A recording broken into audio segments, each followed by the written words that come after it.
Or, en fait, si je peux dire, tout à l'heure je parlais de la matière, eh bien, cette matière, je vais vous dire une chose, c'est que quand vous visitez un centre comme le centre CERN de Genève, qui est une gigantesque accélérateur de particules, qui permet effectivement de collisionner des particules à la vitesse de la lumière, ou quasiment, eh bien, on recherche actuellement une particule qui permettrait de comprendre ce que c'est que la matière. On appelle ça le boson Higgs. Bon, tout le monde en parle. C'est une espèce de course, si je peux dire, aux particules pour essayer de trouver une explication à cette matière qui permettrait de donner une cohérence, notamment aux différentes forces de l'univers. Et alors actuellement, il semble vouloir toucher au but, ce qui n'est pas vrai. D'ailleurs, pour l'instant, je sais que on tourne autour, mais on ne sait pas s'il y a quelque chose dedans. Eh bien, il faut savoir que cette matière, en définitive, les particules que les scientifiques sont amenés à trouver, ils sont très fiers. Ils font en quelque sorte des calculs mathématiques et ils projettent en quelque sorte la future vision de cette particule. Et souvent, ils la trouvent. Ça les satisfait, mais il y a un hic, à savoir plusieurs scientifiques m'ont dit, on se demande, en définitive, si ce n'est pas notre propre imagination qui projette la création de cette particule. Ils sont tellement dans le désir de la voir, quand ils la créent, bien sûr, elle apparaît dans une fraction de seconde, hein, c'est quelque chose de tout à fait fugace, mais le fait qu'elle est là, ça leur permet effectivement de construire leur pulse et leur Lego, si je peux dire. Mais en définitive, ça sent un peu l'alchimie et le côté sulfureux, c'est le pouvoir de la pensée qui a cette capacité de construire. D'ailleurs, ils ont fait une expérience dernièrement qui a eu beaucoup de succès dans ce sens, à savoir en ce qui concerne l'électron, on ne sait pas ce que c'est. Personne ne sait ce que c'est qu'un électron. On l'utilise tous les jours. C'est une particule qui n'appartient pas à notre espace-temps, mais qui ne fait qu'apparaître, hein, et qui permet de construire la matière. Donc c'est tout de même extraordinaire, mais on n'en a jamais vu. Et alors il me disait, effectivement, il y a des probabilités, on va dans l'espace au niveau local, etc., où se trouve cet électron, c'est passionnant, mais il y a une chose incroyable, c'est nous qui l'observons. Bien sûr, à travers nos yeux. On a des appareils, bon, je ne vais pas rentrer dans tous les détails, des spectrographes Raman laser, etc. et tout ça. Eh bien, quand on substitue l'observateur par une caméra vidéo, l'électron n'apparaît pas. Donc c'est nous qui le faisons apparaître. Alors là, ça a été une espèce de, je dirais pas de consternation, mais ça a permis, si je peux dire, à faire comprendre à certains scientifiques qu'en définitive, là, il y avait une pensée, il y avait une conscience, il y avait une force qui était créée par quelque chose, qui est tout simplement la force de cette pensée, dont l'électron utilise, si je peux dire, en fait, l'électron, qu'est-ce qu'il fait? C'est tout le phénomène électromagnétique de l'univers.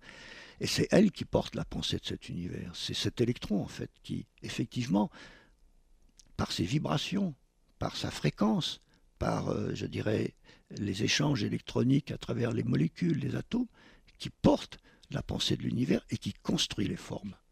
Donc c'est très important. Et l'eau est porteuse de ça. Donc je ne vais pas rentrer aujourd'hui dans des explications concernant effectivement la richesse électronique d'une eau, mais c'est quelque chose qui est très important, puisqu'en définitive, on est à la base même de cette vie qui provient d'autres dimensions multitemporelles dans lesquelles effectivement nous venons. C'est là, nous sommes construits à partir de ces informations. Donc on commence à comprendre, à relier tout ça effectivement à des dimensions qui, entre notre naissance, entre notre mort, qui se baladent en dehors, entre l'éternité et l'infini. Alors ça effraie beaucoup de gens, ça, effectivement. Mais en définitive, le problème de notre passage dans ce monde physique est tout à fait précaire, nous le savons bien. Et je pense qu'il est important de comprendre ça simplement et de vivre tous les jours comme si c'était notre dernier jour. Et là, vous verrez que là, on reprend notre dimension. Et ce dernier jour, eh ben, il arrivera. Mais là, nous ne serons plus du tout dans cette angoisse. Car nous saurons que, en fait, là, par une accélération foudroyante du temps, nous allons disparaître dans d'autres dimensions. Et là, il va se passer effectivement la retrouvaille avec notre unité, avec notre autre être lumineux, notre double, un peu en quelque sorte, ce qu'on appelle, ce que les anciens connaissaient parfaitement bien. J'ai fait plusieurs voyages en Égypte, on a vu les Sumériens, les platoniciens connaissaient parfaitement tout ça. Et c'est vrai que, bon, on a oublié tout ça de nos jours, les religions ont repris le pouvoir, et c'est vrai que je crois que c'est les Égyptiens, oui, dans le livre des morts des Égyptiens, il est dit effectivement, le jour où ma mort arrivera, je verrai sur l'autre rive l'autre moi-même qui nous attend. Vous savez, dans toutes ces expériences de NDE, etc., où les gens disparaissent dans un tunnel obscur à toute vitesse et retrouvent au bout un point lumineux, c'est vous-même, votre partie lumineuse qui vous attend.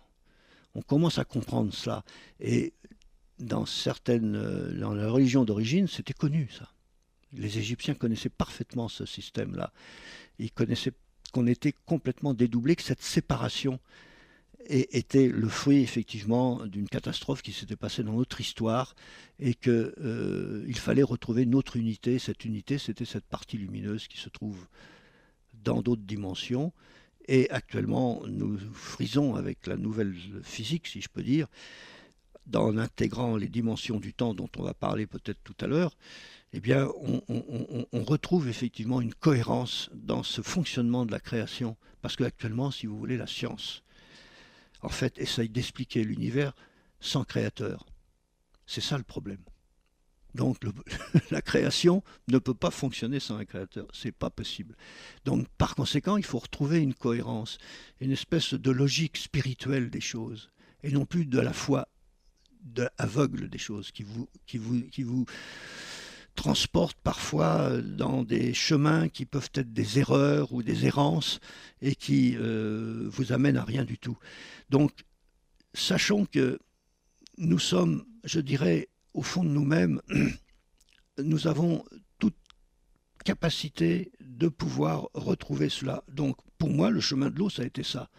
Et l'eau, effectivement, est en correspondance avec toutes ces dimensions. C'est pour ça que, à partir du moment où vous régénérez votre corps, parce que là aussi, encore, il faut en parler, vous pouvez vivre une bonne incarnation aussi, c'est-à-dire en quelque sorte de pouvoir exprimer la vie, que si vous avez un corps physique qui a cette capacité de pouvoir l'exprimer. Donc il est très important de conserver, je dirais, nos capacités, nos dimensions, notre puissance physique, sans être bien sûr des Superman, c'est pas ça, mais simplement de savoir que nous pouvons composer avec, je dirais, les maladies, avec et l'eau est tout à fait, je dirais, cet intermédiaire, ce médiateur qui permet de pouvoir dialoguer avec, je dirais, notre corps. Et quand nous avons cette conscience-là, je puis vous dire une chose, c'est que vous tombez jamais malade, ou pratiquement pas. Vous avez un système immunitaire qui va se restaurer d'une façon progressive, bien entendu. Comme je vous l'ai dit, j'ai pratiquement pas une maladie depuis 22 ans. Donc j'arrive bientôt à 80, je ne me suis jamais aussi bien porté. Donc les gens me regardent d'une façon un peu bizarre en disant mais comment vous faites, etc. J'ai dit c'est très simple, vous buvez de l'eau, mais pas n'importe comment. Hein. Vous pouvez boire de l'eau comme une vache à l'abreuvoir, ça vous fera toujours quelque chose, c'est ce qu'on fait la plupart du temps d'ailleurs. Mais à partir du moment où vous l'intégrez comme étant une dimension, je dirais, spirituelle des choses, et multidimensionnelle, et que effectivement vous conversez avec l'univers vous renvoie effectivement cette information et vous renvoie cette gratitude.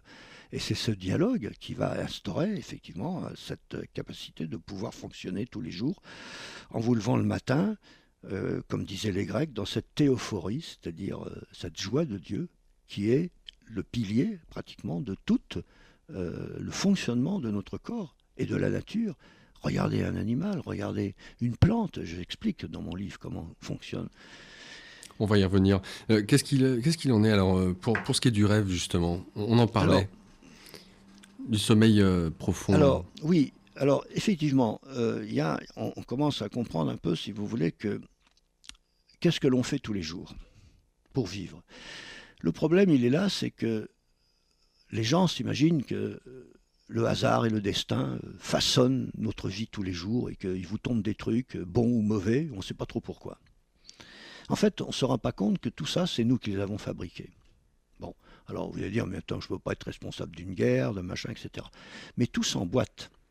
Toutes les relations, si je peux dire, de nos pensées, tôt ou tard, se concrétisent par des actions.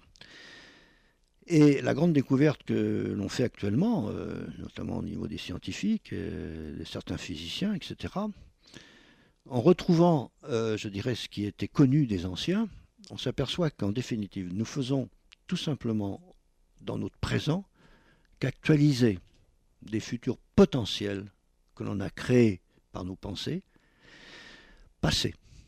Donc vous avez le cinéma, si je peux dire, la cinématique, je peux dire, du temps, où vous fonctionnez simultanément dans les 3 temps. Ça, c'est une découverte qui va complètement révolutionner notre physique actuelle. Et il y a des démonstrations qui sont tout à fait probantes, bon, avec des formules mathématiques bien entendu, mais je veux dire que c'est un peu ce que Einstein n'avait pas trouvé. Il n'a pas eu le temps de le faire. Et ça donne un complément qui permet de comprendre que, en fait, l'univers, c'est pas tellement une expansion de l'espace, mais c'est une sorte d'expansion du temps, dans lequel nous nous trouvons et que nous sommes les principaux acteurs. Chaque pensée que vous avez, effectivement, fabrique un futur. Et que par conséquent, tôt ou tard, vous la retrouvez. Quand vous dites ce type-là, je ne peux pas le piffer, il est moche, hein, vous le croisez dans la rue, il a une sale tête, ça va dans le futur. Ça a l'air de rien, mais vous créez des potentiels. Et ces potentiels, c'est vous qui allez les traîner. Et tôt ou tard, vous vous retrouvez dans des situations dont vous avez complètement oublié l'origine et qui vous tombent dessus. Donc que ce soit des maladies, que ce soit un accident, que ce soit, etc. Énormément de choses. Donc notre conscience réceptionne tout ça à travers notre cerveau, effectivement. Et le sommeil est là, justement, quelque chose de très important parce que, en fait, il se passe une chose, on commence à comprendre que lorsque nous endormons le soir, et l'endormissement est quelque chose de sacré, les anciens faisaient toujours un examen de conscience avant de s'endormir, mais très rapide. C'est-à-dire, voilà, tout ce que j'ai fait de mauvais dans la journée, tout ce que j'ai fait de bien. C'est vite fait, vous savez, on sait très bien comment on a fonctionné. Eh bien, ils partaient avec ça et ils remettaient ça à leur être lumineux. C'était extraordinaire. Par conséquent, lorsqu'ils s'endormaient, l'endormissement, d'abord, c'est vous disparaissez, si je peux dire, par une accélération foudroyante du temps dans les dimensions du futur. Et à ce moment-là, qu'est-ce qui se passe? Eh bien, effectivement, ce rêve que vous allez faire, en fait, c'est un échange avec votre être lumineux, à condition que vous en ayez conscience. Si vous ignorez tout ça, comme la plupart des gens s'endorment sans conscience, pas particulièrement, il y a même des gens qui s'endorment comme ça parce qu'ils sont fatigués, mais ils n'ont aucune préparation à ce sommeil. Eh bien, on va explorer les futurs, on ne sait pas trop quoi. Et on ramène des informations dans le présent qui ne sont pas toujours les bonnes. Vous réveillez le matin à la gueule de travers, disant qu'est-ce qui se passe, etc. En fait, vous allez piocher dans ces futurs ce qu'on appelle les ténèbres, et c'est ce que Jésus a dit, en fait. Il n'a pas fait autre chose, à savoir que les ténèbres, en quelque sorte, sont séparées du présent par le passé qui est lumineux. Donc le Créateur, la lumière, provient d'un passé. Et effectivement, nous sommes tout simplement des créatures qui passons dans le présent et qui allons explorer le futur pour la remplir de lumière. Et c'est comme ça que Dieu, comme disait la religion, et il y a des choses qui sont tangibles là-dedans, se réverbère dans sa création. Il se contemple dans sa création et nous lui renvoyons cette lumière. C'est-à-dire, nous sommes des créateurs. Et c'est ça auquel il faut penser. Notre vie doit être une espèce d'accomplissement permanent vers une création de quelque chose. Tout le monde a envie de faire quelque chose, de créer quelque chose. Que ce soit une famille, vous pouvez créer une œuvre d'art, vous pouvez effectivement...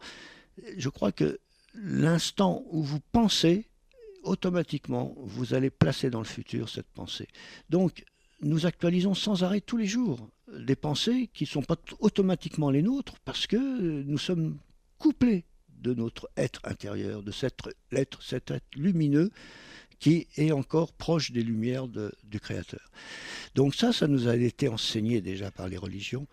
Et Jésus en a parlé, comme je vous l'ai dit. Hein. À l'origine, vous étiez un, vous avez fait le deux, donc on s'est séparés. Et qu'allez-vous faire pour entrer maintenant dans le royaume du Père? C'est ça le problème. Donc il faut retrouver cette unité. Et le sommeil est extrêmement important. C'est une capacité de nous régénérer et de rapporter les bonnes informations dans le présent afin de pouvoir bien vivre. Rapporter les informations du futur. Du futur, de notre futur. De notre futur que nous avons créé dans la journée de par nos pensées. Exactement. En quelque sorte, c'est ça. Donc, quand vous rentrez... Alors, il faut bien comprendre tout ça, bien sûr. C'est dit un peu d'une façon brutale. Et ça paraît complètement magique. Enfin, je veux dire, on a l'impression de vivre un Harry Potter.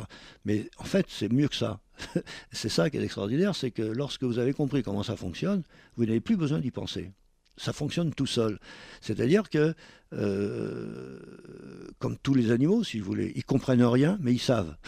Ben nous, il faut qu'on arrive à ce moment-là, si vous voulez, qui est très important. Désintellectualiser, enlever tout le côté intellectuel des choses. Bien sûr, on peut toujours le comprendre, il faut chercher à savoir. Mais une fois que vous savez, vous n'avez plus besoin de comprendre. Et c'est ça qu'il faut laisser tomber. Et petit à petit, vous allez intégrer un peu ce mécanisme, si je peux dire, progressivement. Moi, j'ai mis un certain temps avant non pas de le comprendre, mais de le pratiquer et que mon corps puisse le savoir. Donc, c'était plus du tout mon intellect qui fonctionnait. C'était en quelque sorte retrouver quelque chose qui appartient à notre totalité et qu'on a perdu.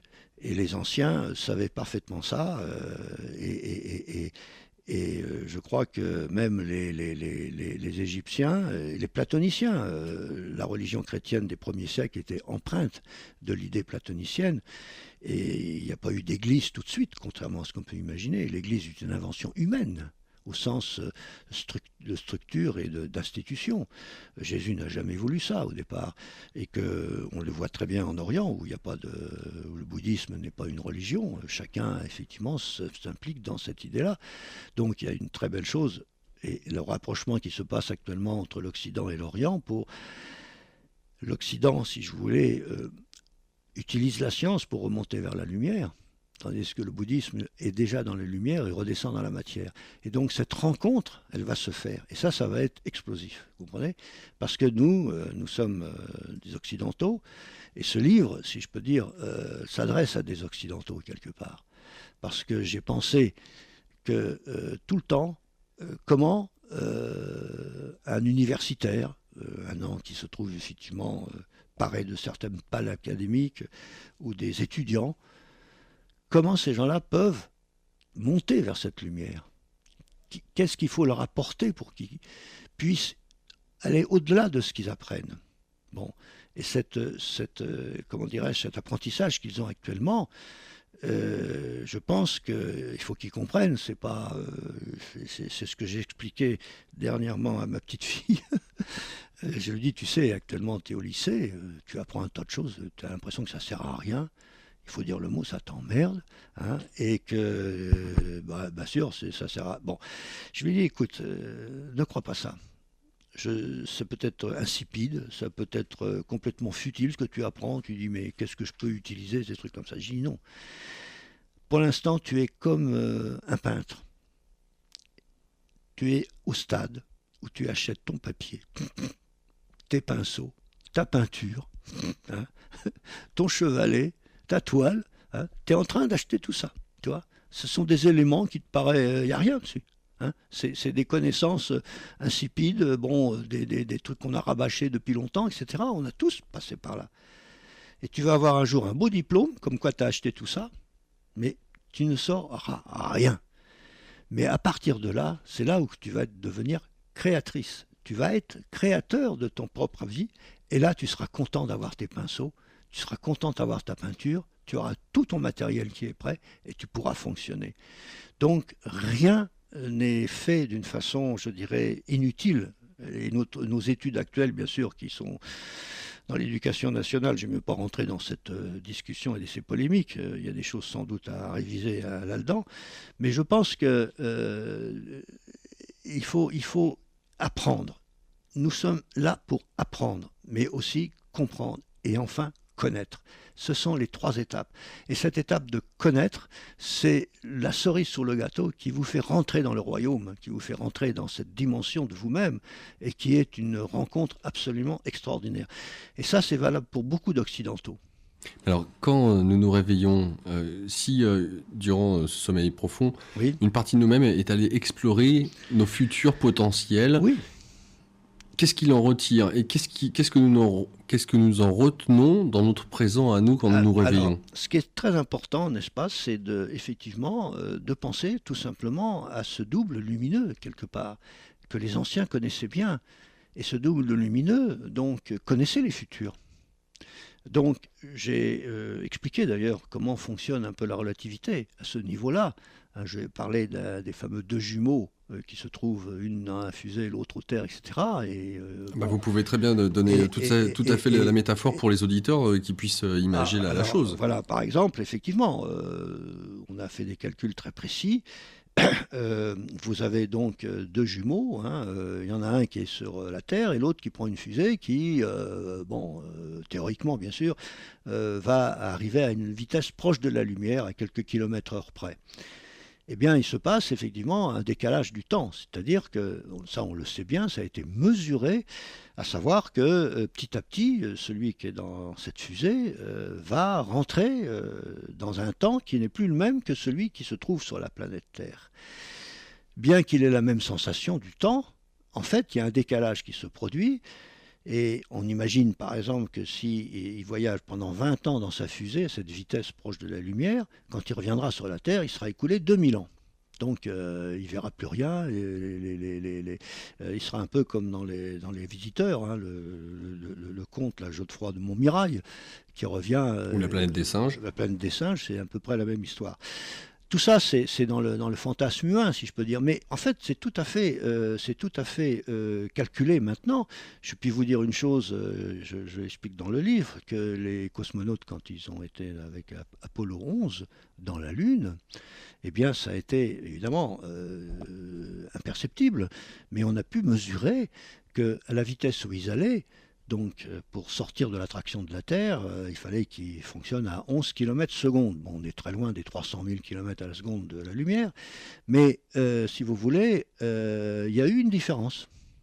C'est-à-dire que c'était des milliardièmes de seconde, bien entendu, mais à la vitesse où ils allaient, c'est 11 km/s, il y avait déjà un décalage. C'est-à-dire qu'ils allaient dans un futur que la Terre n'avait pas encore vécu. Tout simplement. Donc, on est comme ça. Notre corps fonctionne de cette façon-là, c'est-à-dire que nous avons une partie de nous-mêmes qui fonctionne dans un autre temps.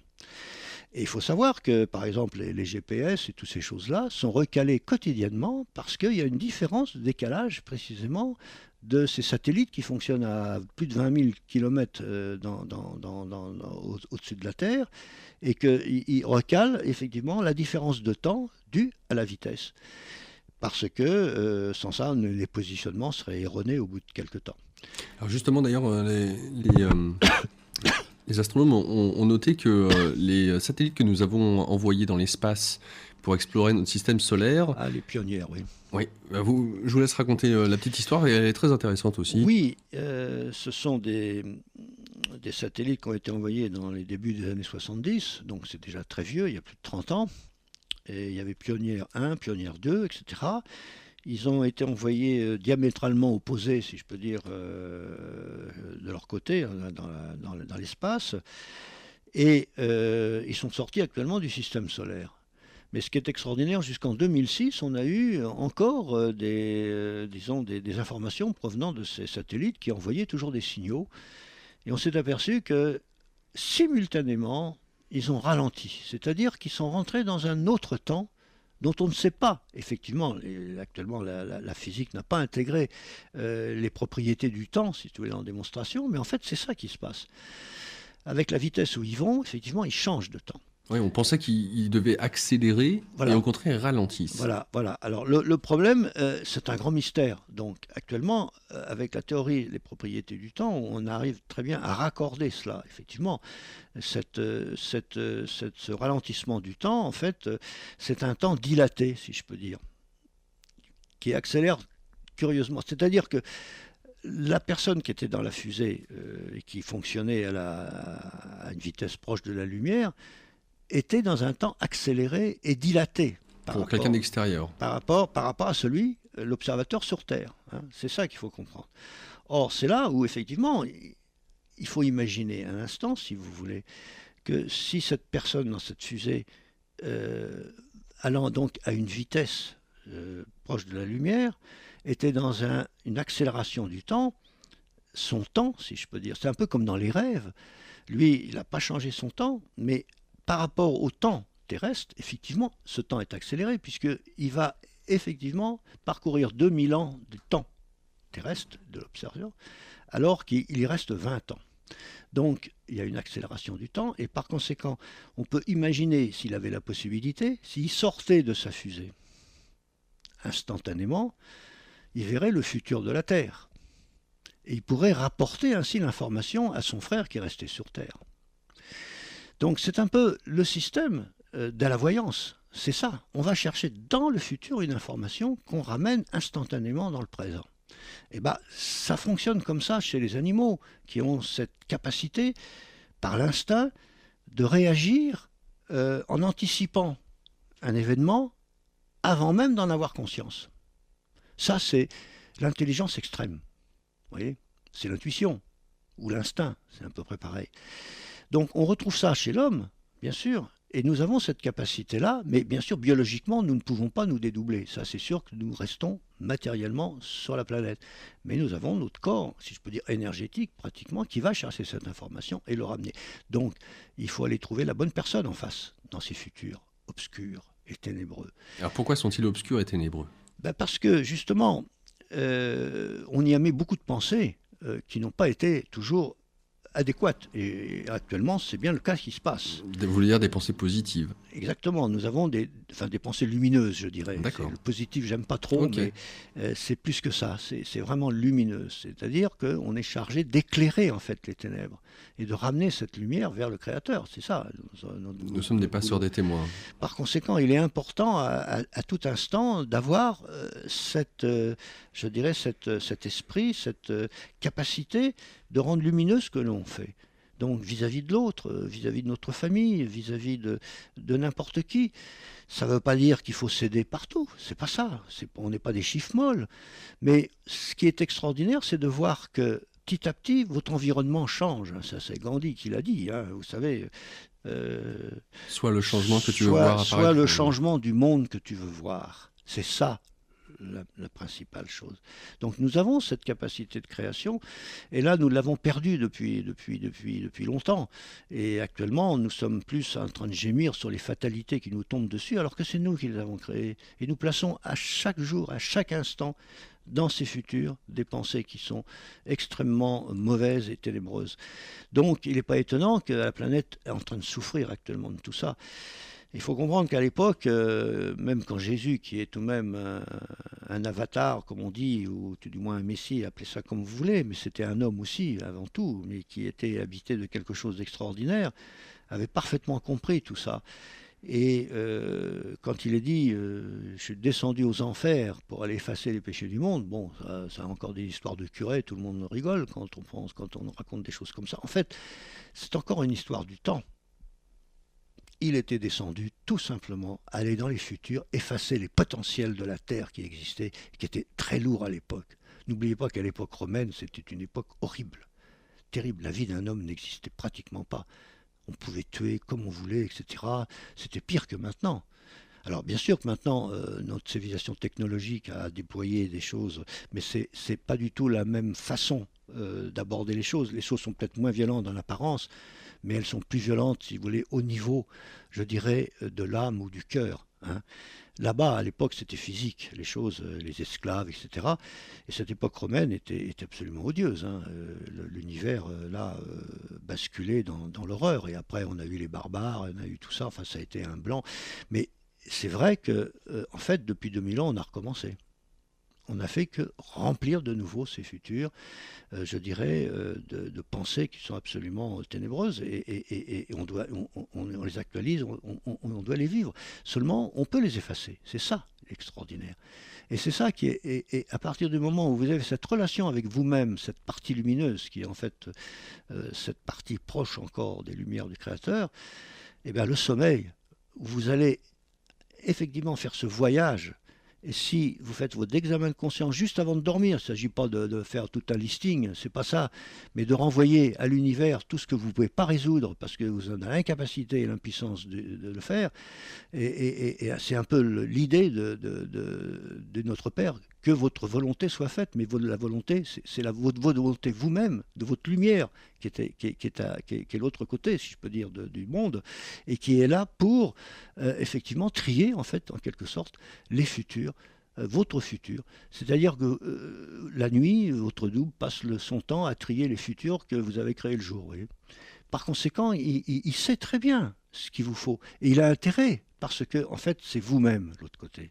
Par conséquent, c'est un dialogue, je dirais, un dialogue qui s'échange entre vous-même, ce côté-là, et vous-même, de l'autre côté. Donc, l'autre côté, il sait tout. Il connaît votre futur, il sait très bien ce qu'il vous faut ou pas. Bon, c'est un peu plus compliqué que ça dans la réalité, mais en définitive, vous n'en avez pas à vous en préoccuper. Cette théorie-là, vous pouvez toujours la voir. Vous pouvez étudier les théories de Garnier-Mallet qui ont été tout à fait reçues par le monde scientifique. Il a fait des référés scientifiques qui ont été acceptés. D'ailleurs, il part en tournée là l'année prochaine aux États-Unis où il a fait un tabac dernièrement. Et ça ouvre des perspectives immenses, ça, au niveau d'un retour spirituel de l'homme dans la création. Et c'est ça qui est important parce que nous sommes actuellement des êtres errants. Et nous n'avons plus rien à nous raccrocher, si ce n'est que des religions qui sont complètement fossilisées dans des dogmes incompréhensibles et qui ne sont décalées par rapport aux réalités de maintenant. Donc, il y a aussi ce phénomène, et là j'en parle dans mon livre aussi, puisque ça a été découvert, il y a des phénomènes astrophysiques qui sont extrêmement importants en ce moment. Alors, on va y revenir, ça aussi. Avec des cycles du temps. Tout à fait. On va y revenir, ainsi qu'à Jean-Pierre Garnier-Mallet. Donc, si j'entends bien, lorsque nous dormons dans le sommeil profond, une autre moi du futur va explorer la meilleure des possibilités pour nous, ouais. Va revenir donc communiquer à nous qui sommes endormis l'information la meilleure, voilà. Et ça explique ou expliquerait lorsque l'on se réveille et que par exemple on ne peut pas l'expliquer, mais même si on ne se souvient pas de ses rêves, qu'importe, mais qu'on a par exemple soit une joie pour la journée ou alors qu'on a au contraire un certain mal-être sans pour autant qu'on puisse l'expliquer, ce mal-être. Voilà. Alors qu'est-ce que ça veut dire par exemple lorsqu'on a ce mal-être au réveil qui va... Alors ce mal-être que l'on peut avoir au réveil, c'est que, bon, effectivement, il n'y a pas eu d'échange avec le double. Et nous avons fonctionné dans des espaces et des ténèbres qui ne nous concernent pas, ce qu'on appelle un peu ces futurs interdits, où il y a toutes sortes de gens, d'entités, de pensées, etc. Il y a des égrégores très forts et très, très, très sataniques, je dirais, qui ont été formés au cours de l'histoire et tout ça. Effectivement, toutes ces choses-là, il faut y faire extrêmement attention. Il y a beaucoup de gens qui sont parasités sans s'en rendre compte. Ils se réveillent effectivement et ils sont parasités par des pensées qui ne sont plus les leurs. Ils pensent que c'est eux qui pensent. Et c'est ça le grand danger. Vous avez énormément de gens qui tombent là-dedans et ils deviennent schizophrènes, ils deviennent possédés, on en voit partout, de plus en plus. Il y a une accélération du temps actuellement qui se fait, c'est-à-dire que les futurs se rapprochent et la lumière aussi, l'autre côté, se rapproche. Donc on va en parler tout à l'heure. Mais d'ores et avant, ce qu'il faut savoir, c'est que le soir, c'est partir en conscience dans son sommeil. Et je vais vous dire une chose, c'est que, effectivement, le dialogue que vous pouvez avoir après, d'une façon imperceptible, c'est toutes les synchronicités, les intuitions, les prémonitions. C'est un dialogue avec votre double lumineux, tout simplement, qui vous envoie des signaux. Bon, c'est imperceptible, puisque lui, il est dans un temps accéléré et dilaté, et nous sommes dans un temps ralenti par rapport à lui qui est dans le futur. Par conséquent, ce sont des perceptions, des flashs en quelque sorte que nous recevons. comme le type dans sa fusée qui va voir son jumeau. S'il sort de sa fusée, il n'est pas dans le même temps que celui sur la Terre. Il est dans un temps accéléré et dilaté. Par conséquent, celui sur la Terre recevra une information qui sera une espèce de flash, mais qui servira effectivement. Donc à ce moment-là, c'est là où il faut être vigilant. Vigilant à ces synchronicités, à ces intuitions que nous avons, etc. Alors ça, c'est tout un apprentissage qu'il faut faire. Et parce qu'en fait, là, on va réutiliser quelque chose qu'on a complètement oublié. On a été formaté, je peux dire, par notre civilisation, notre apprentissage scolaire, parental, etc. On nous a complètement bloqués dans des systèmes où on a l'impression qu'on ne peut plus en sortir. Et c'est là où les choses sont extraordinaires. On a un tas d'exemples de gens qui prouvent que effectivement, toutes ces synchronicités sont absolument prodigieuses, puisque pratiquement, alors que vous ne pensez à rien, il vous arrive des événements où vous vous apercevez que cet événement-là, et je le raconte dans mon livre, comment ça s'est passé, où vous avez effectivement des rencontres avec des gens ou des circonstances qui fait que tout se débloque, et c'est toujours dans le bon sens. Et c'est ça qui est extraordinaire. Les intuitions, c'est pareil. Et vous apercevez que progressivement, vous allez amplifier ce phénomène parce que tous les jours, vous fonctionnez de cette façon-là. Donc, vous allez accroître en quelque sorte une capacité et un pouvoir que vous n'aviez pas avant, car vous étiez bloqué dans vos logiques intellectuelles, vous ne lâchiez pas prise par rapport à votre intellectuel. Et ça, c'est le gros problème de raisonner toujours dans la logique. Bien sûr, on en a besoin, il ne faut pas non plus lâcher prise, mais c'est consécutif justement à une intuition, à une synchronicité, à une prémonition que vous pouvez avoir, qui sont des signaux qui sont envoyés de ces dimensions, et notamment avec notre double. Donc, le problème, c'est que si vous ne rencontrez pas ce double, parce que vous n'y pensez pas, parce qu'on ne nous l'a jamais dit, et c'est ça le gros problème actuellement, eh ben, vous allez rencontrer, bien sûr, dans ces rêves, dans cette dimension, ce voyage en vitesse accélérée dans les ténèbres et dans les futurs, des choses qui ne sont pas toujours très nettes. Et il faut dire qu'effectivement, vivent dans ces mondes-là toutes sortes d'entités qui recherchent la lumière, curieusement. Donc, vous êtes une lumière par rapport aux ténèbres, il ne faut pas l'oublier. Donc, si mal foutu que vous soyez, vous êtes tout de même une lumière pour ces gens-là. Donc, ils se nourrissent de vos énergies. C'est comme ça que des gens sont vampirisés par tout ça. Vous avez énormément de gens qui sont habités par des pensées qui ne sont plus les leurs depuis longtemps. Les schizophrènes. Oui, par exemple. Mais les fanatismes, les intégristes. Oui, par exemple. Vous avez, j'explique les mécanismes. Pour prendre les exemples des fameux Hitler ou Staline, qui sont tout à fait dans ce genre de système. Eh bien, il faut savoir que vous en avez d'autres. Attendez, des gens beaucoup plus modestes, etc., qui fonctionnent comme ça. Vous pouvez, votre voisin de palier, etc. Donc, tout ça, ce sont des événements auxquels il faut être extrêmement vigilant. Et le soir, en vous endormant en toute confiance et en disant, bon, ben voilà, moi aujourd'hui j'ai des problèmes, je ne m'en sors pas, je ne sais pas comment régler ça, etc. Vous envoyez tout ça à votre dos, etc. C'est extraordinaire comment les choses se dénouent. Moi, j'ai vu personnellement, enfin, je ne vais pas raconter mes histoires intimes, mais il est vrai que vous avez souvent des dénouements qui sont prodigieux, et vous apercevez petit à petit, vous en rentrez dans une zone de votre vie où les choses sont beaucoup plus calmes, sereines, vous n'êtes plus mêlé à des violences, etc. Enfin, vous allez enrichir votre espace et votre temps, si vous voulez, de choses qui vous paraissent tout à fait lumineuses par rapport à ce que vous étiez il y a 10 ans ou 15 ans. Alors la vie, c'est ça, c'est cette espèce de conquête qu'il faut faire chaque matin, tous les jours et tous les soirs. Avec nous aujourd'hui, Jacques Collin pour ce livre, L'au-delà de l'eau, aux éditions Guy Trédaniel. L'au-delà de l'eau, l'au-delà, L''EAU, delà de l'eau, Jacques Collin. Notamment auteur de L'eau, le miracle oublié et l'insoutenable vérité de l'eau. Jacques Collin, ce qui est aussi intéressant comme exemple, vous en prenez plusieurs, c'est de faire ce petit exercice de la planche. De voir justement à quel point on se limite dans nos croyances. et comment ces dernières façonnent notre futur ou nos futurs. Alors prenez une planche de, allez, on va dire 40 cm, et je suis large, 40 cm de large, vous la mettez au sol, vous marchez dessus sans problème, vous la mettez maintenant, ces 40 cm de large, au sommet d'un immeuble, à 100 mètres de hauteur. Vous êtes complètement inhibé, et bon. Alors c'est là où tout est le problème, bien sûr. Un animal n'aura pas cette impression-là. Vous avez des chats, d'autres animaux, etc.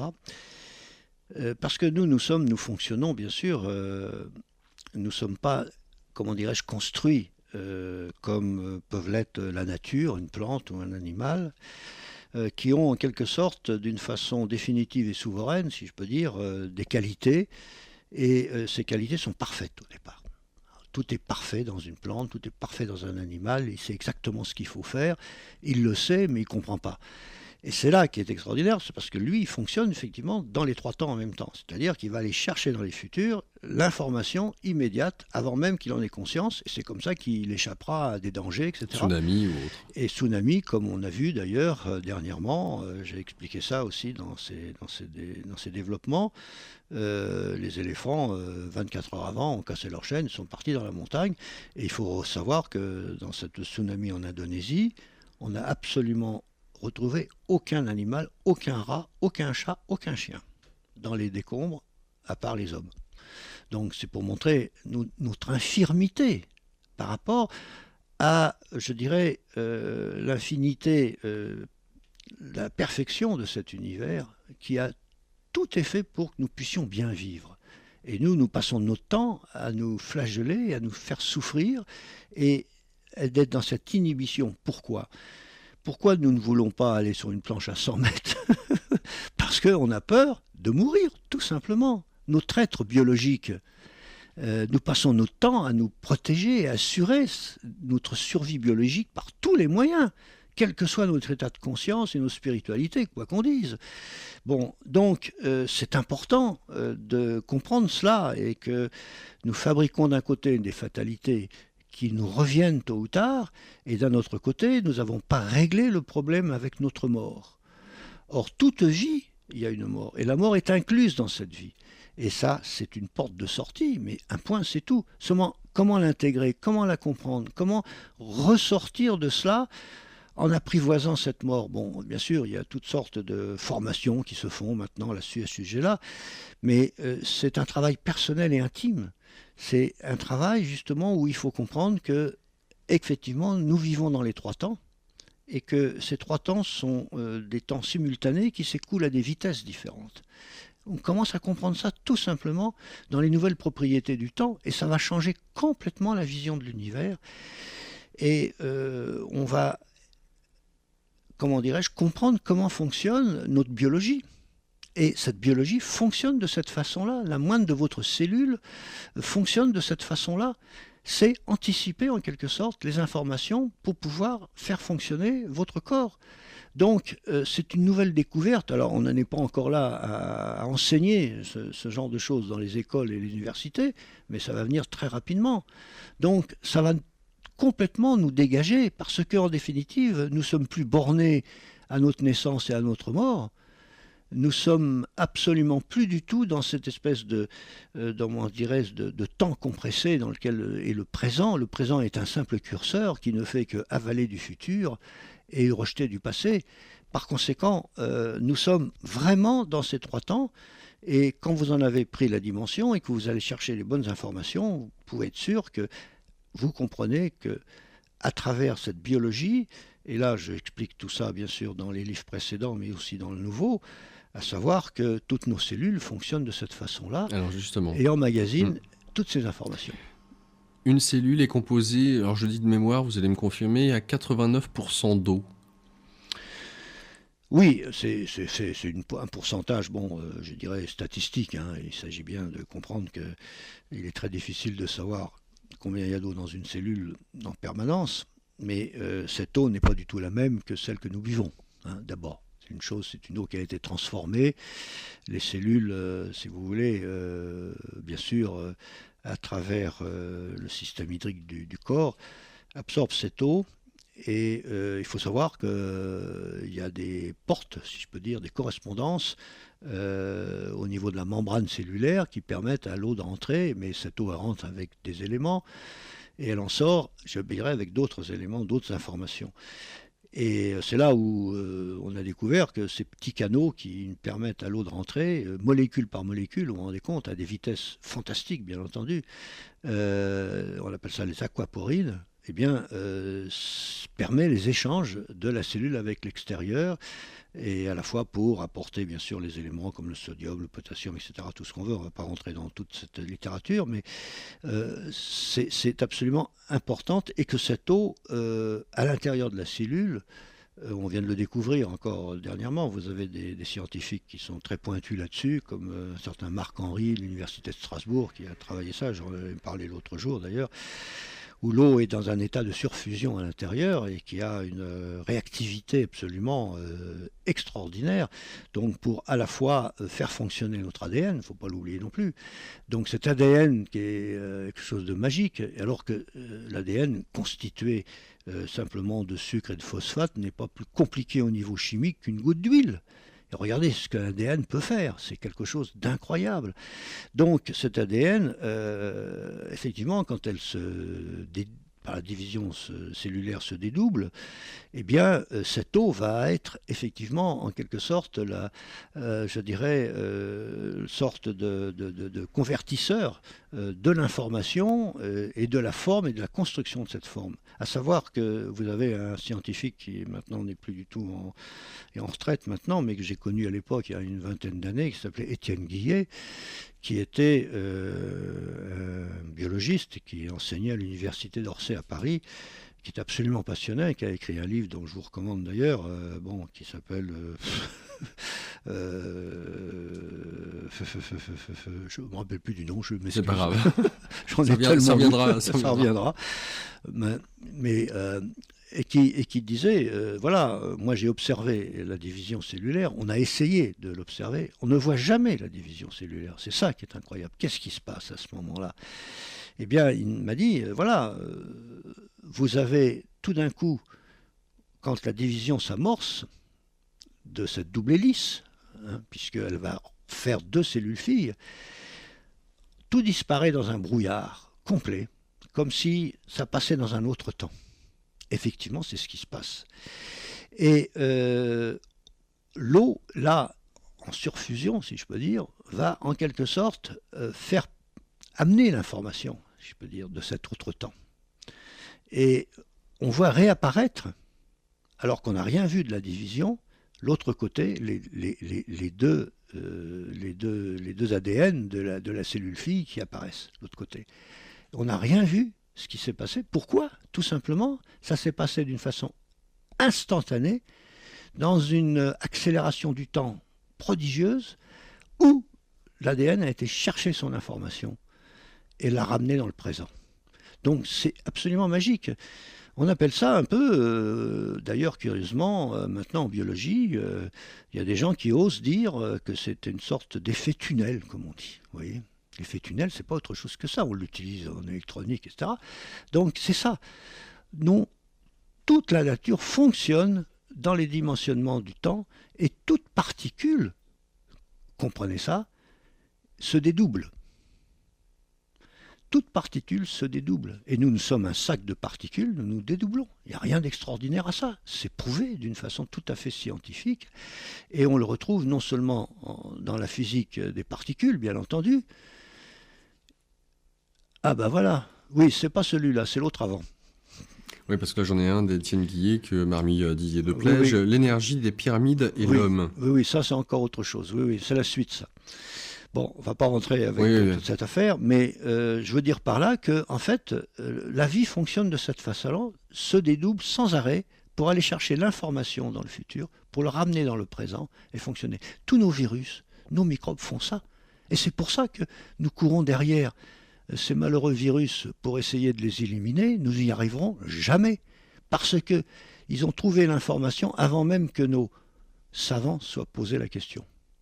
Donc on court contre l'air. Pourquoi? Parce qu'ils ont une réactivité incroyable d'aller chercher instantanément par leurs particules, si je peux dire, ou par leur double, tout simplement, l'information dans les futurs pour le ramener dans le présent, instantanément.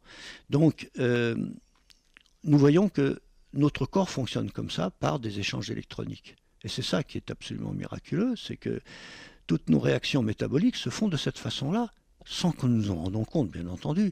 Et à l'heure où je vous parle, vous avez à peu près 6 000 milliards de réactions métaboliques par seconde. Comment voulez-vous qu'un médecin s'y retrouve là-dedans? Impossible. Impossible. Même un ordinateur ne pourrait pas le faire. Donc c'est l'intelligence de l'univers absolu qui va diriger tout ça. Et c'est notamment toute l'histoire des protons, des biophotons, dont on parle tant, etc., actuellement, qui permettent de rééquilibrer toute cette information au niveau énergétique et au niveau des fréquences. Et là, on retrouve la mémoire de l'eau, on retrouve tout ça. Mais vous voyez, c'est absolument magique, la vie. Parce que, comme me disait un scientifique, il m'a avoué, il m'a dit, on comprend maintenant que de toute façon, la physique, c'est pas simplement la physique que nous exprimons et que nous, avec beaucoup de vanité, je dirais, de morgue. En fait, maintenant, il faut intégrer cette métaphysique. Car, en fait, la nature ne connaît pas cette frontière entre la physique et la métaphysique.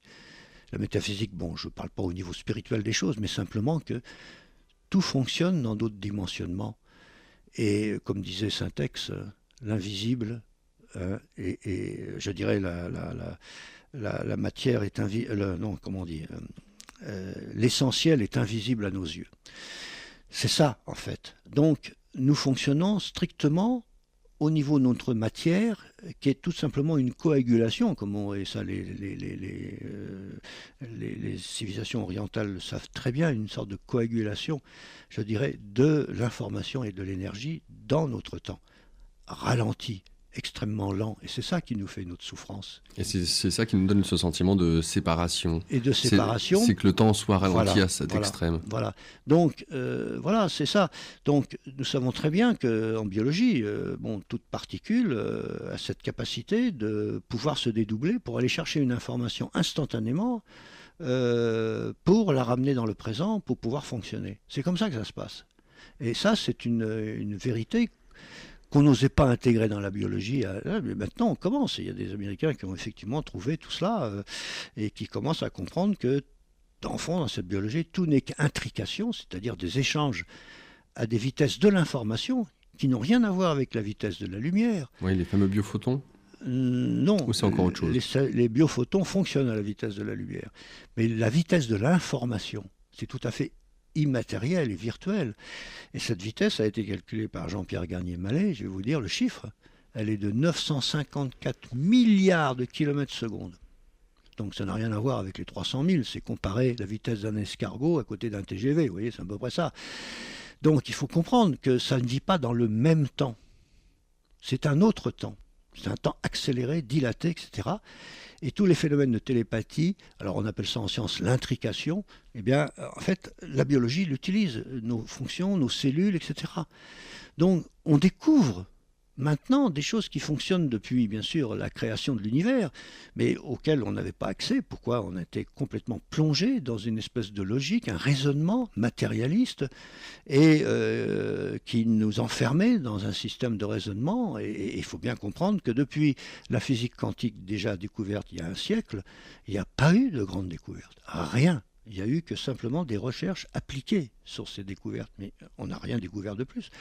Donc, pour l'instant, il se presse, je dirais, à la porte de la connaissance des choses incroyables qui vont se déverser véritablement au XXIe siècle. Et j'espère que l'homme va enfin trouver là, effectivement, cette révélation, cet apocalypsos, cette révélation du cachet qui va lui permettre de rentrer pleinement dans son royaume. Et c'est là qu'on va retrouver notre puissance. Donc, évidemment, actuellement, quand vous vous levez le matin, quand vous recevez votre feuille d'impôt, quand vous allez faire votre plein d'essence, c'est pas marrant. Il faut comprendre qu'il faut, malgré tout, rester, je dirais, droit dans ses baskets là-dedans, être avec votre double, être avec votre partie lumineuse, être avec cet amoros, c'est-à-dire penser à ne pas faire à l'autre ce que vous voudrez qu'il ne vous fasse pas. Ça a l'air de rien, mais un type qui va vous faire une queue de poisson sur la route, eh ben, sachez, soyez dans la bienveillance avec lui. Il ne le sait pas. Et vous allez changer son potentiel. Et ça, on a fait des expériences extraordinaires. On va en parler. D'ailleurs, vous donnez un exemple d'un film. Je vais retrouver le nom du film que j'adore. D'ailleurs, je le regarde, il fait partie de mes préférés. Oui. Un jour sans fin. Oui, c'est un film américain. Oui, je l'ai vu aussi, bien sûr. C'est pour ça que je parle. Pourquoi est-ce que vous l'avez mentionné, ce film-là, justement ? Oui, c'est justement le drame de notre vie de tous les jours. Nous nous enfermons dans des systèmes où nous répétons sans cesse en boucle les mêmes choses. Alors évidemment, la vie s'enferme, et la vie, c'est pas ça. La vie, c'est un fleuve, tranquille ou pas tranquille, mais qui avance dans l'espace et dans le temps, et qui surtout explore. En fait, nous passons notre temps, non pas, comment dirais-je, à subir des épreuves, mais à expérimenter des situations qui nous font avancer. Or, le problème, là, il est important, à savoir que dans ce film, effectivement, on voit ce type qui, sans arrêt, vit la même chose tous les jours. Et jusqu'au jour où il s'aperçoit lui-même que c'est lui qui fabrique sans arrêt, je dirais en boucle, la même histoire. Et c'est là où, effectivement, tout change parce qu'il a décidé de changer. Donc c'est là notre problème. Bien sûr, quand vous allez vivre tous les jours la même chose, et souvent, je dirais que les systèmes actuels au niveau social, au niveau professionnel, au niveau fait que nous vivons toujours à peu près la même chose. Les gens sont toujours dans la même entreprise. Les situations familiales sont toujours les mêmes histoires. On reçoit toujours. Il ne s'agit pas de vouloir tout bousculer et tout changer, mais c'est avant tout dans la tête que ça va se passer. Vous allez créer vos futurs, petit à petit. Vous allez donc aller vers votre lumière. Et cette lumière va vous arranger en quelque sorte. Il connaît vos futurs. Bon, il sait que vos futurs ne sont pas bons. Bon, par conséquent, il va vous arranger des futurs qui vont être super. Et il va vous effacer tout ce que vous avez pu envoyer au niveau négatif, au niveau, je dirais, des fatalités qui vous arrivent tous les jours et que vous avez créées depuis très longtemps. Et petit à petit, les choses vont s'éclaircir. Un petit coup par-ci, un petit coup par-là. Et vous verrez que ça devient miraculeux à la fin. Mais c'est rien de miraculeux. C'est tout simplement que vous allez respecter les propriétés du temps, comme fait toute particule et tout virus. Et vos cellules en particulier. Vous avez parlé justement de l'échange des cellules tout à l'heure et de la manière dont cette dernière allait dans le futur à une vitesse au-delà de la vitesse de la lumière, chercher l'information la mieux adaptée pour elle pour pouvoir répondre dans notre instant présent à la situation qui lui est demandée. Que l'eau de la cellule était en surfusion. Surfusion, qu'est-ce que ça veut dire ? Alors ça veut dire tout simplement que c'est une eau qui, si vous voulez, a des qualités qu'on essaye d'examiner actuellement. Et qu'on ne comprend pas d'ailleurs, je vais vous le dire. C'est des eaux qui, par exemple, ne vont geler qu'à partir de moins 80. Ou au contraire, l'autre côté, rentre en ébullition, rester à l'état liquide jusqu'à 220 degrés. Donc, ils ont des caractéristiques de cette façon-là, ces eaux cellulaires. Donc, c'est des eaux tout à fait spéciales qui ont une surface, ce qu'on appelle une tension superficielle extrêmement basse, donc très liquide, si je peux dire. Donc, qui ont des propriétés intrinsèques au niveau des molécules qu'on n'arrive pas à saisir, bien entendu, parce que les molécules d'eau, c'est très facile, bien sûr, à voir, mais une molécule d'eau, en fait, si vous voulez, c'est l'interaction et la cinématique entre ces molécules d'eau qui est extrêmement complexe. Elles se font et se défont des milliards de fois par seconde, et c'est là où tout se passe. Elles échangent des informations, elles enferment des informations tout à fait virtuelles, au niveau d'abord électromagnétique, ça on l'a démontré à travers Benveniste, mais également aussitôt au niveau tout à fait virtuel. Chaque forme, si je peux dire, de ces Legos que construisent les molécules d'eau va enfermer une information qui est, je dirais, en fonction d'une fréquence et d'une énergie. Donc, On essaye actuellement de comprendre, bien sûr, comment la division cellulaire se fait, mais on ne peut pas donner d'explication actuellement. On n'a pas encore les outils qui nous permettent d'observer une division cellulaire. Donc, on ne fait que des supputations et des hypothèses. Mais en tout cas, tout se passe derrière un brouillard, si je peux dire, dont l'eau va complètement, je dirais, faire disparaître sous forme d'information, je dirais,